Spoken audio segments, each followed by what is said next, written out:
Hey everyone, sitting here on Sunday afternoon, or almost 12 noon, and was going to start doing some work on the trailer. And one thing in particular I wanted to address is the swivel dolly wheel that I have on the tongue. It I put it on there and it just kind of worked. It wasn't mounted properly, and I'm going to try to adjust that. It's a Harbor Freight dolly wheel, and I'll put a link in the description. But so far, it's been a good wheel on multiple terrains.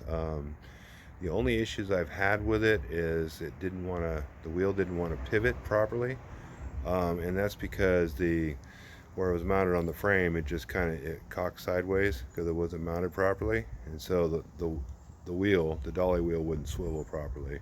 There's a couple other issues I'll go over, but let's go. Okay, here it is all tied up, and I've had it in this up position here for a while now, just to keep it off the ground. There's a couple things I've dealt with that I'll tell you about. But anyways, this is the mounting job. I did put an aluminum block in there to help. I'm going to redo it with these aluminum blocks here.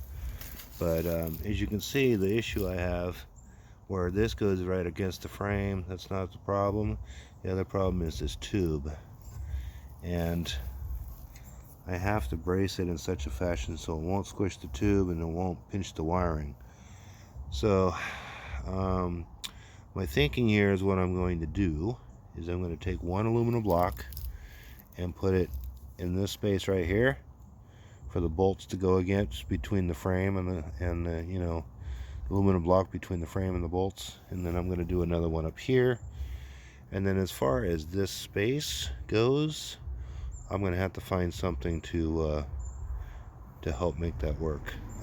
Maybe I can bring this all the way over. Hopefully I have a long enough one and make it work. Otherwise I'll put some spacers in here, maybe a couple nuts or something. I don't have that many washers, but I'll try to make that happen. Here it is in the down position. I've yet to do my modifications on here, but you can see it's a double dolly wheel and it'll spin around, and sometimes you got to hold the wheel, otherwise it'll rotate when you're trying to crank it down. So far it's been okay. One thing I did notice, I mean, it's cheap Chinese made, right? If you keep it in the up position and there's rain, water will tend to run down the tube, and then the next time you tilt it down, a bunch of rusty water will come out. And so I'm sure the parts inside there are pretty rusty. I sprayed it pretty good with WD-40, and so far I haven't had a problem. But I don't know if this cap comes off or not. Probably does. I'll play with that later. But anyway, so if you have some rain or something, if you get one of these and you're sitting somewhere, you might want to put it in the down position to avoid getting water filling up in there and causing it to rust more. And you definitely want to spray lubricant in there. But other than that, it's been pretty good. I mean, for 30 bucks, that's all it costs for this, for the double wheel whole setup. 30 bucks from Harbor Freight. And again, I'll put the link in the video description. Well, I got it fixed for now. It's gotten a little windy. What I ended up doing is cutting the tube for the wiring. So I had to cut the wiring, fish it back through, cut the tube, run the wiring back, connect it. Anyways, what I've done is I've put a piece of aluminum plate in there. That'll keep it from going any higher than that. Hopefully keep it from tilting. Unfortunately, the aluminum was not quite thin enough to go through here. Just barely.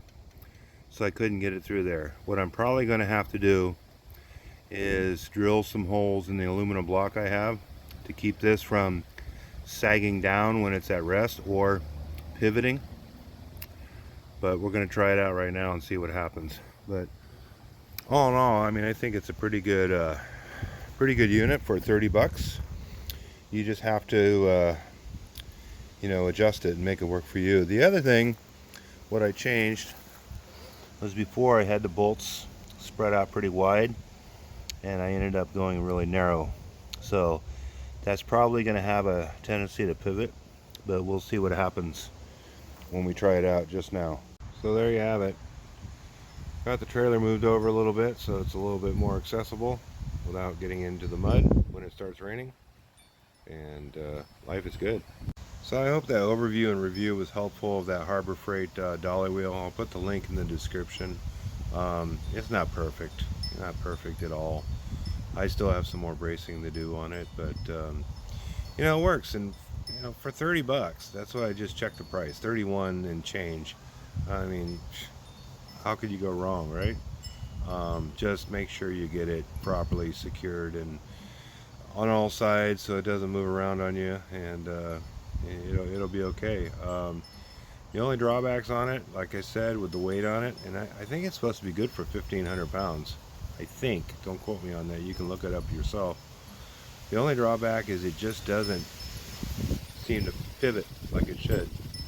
Got to kick it around a little bit and rock it or whatever. But again, for 30 bucks, you know, I mean, it might be able to help you. If you have a trailer, you need to kind of move around. So hope that was helpful, and we'll see you next time. Take care of yourselves and take care of each other.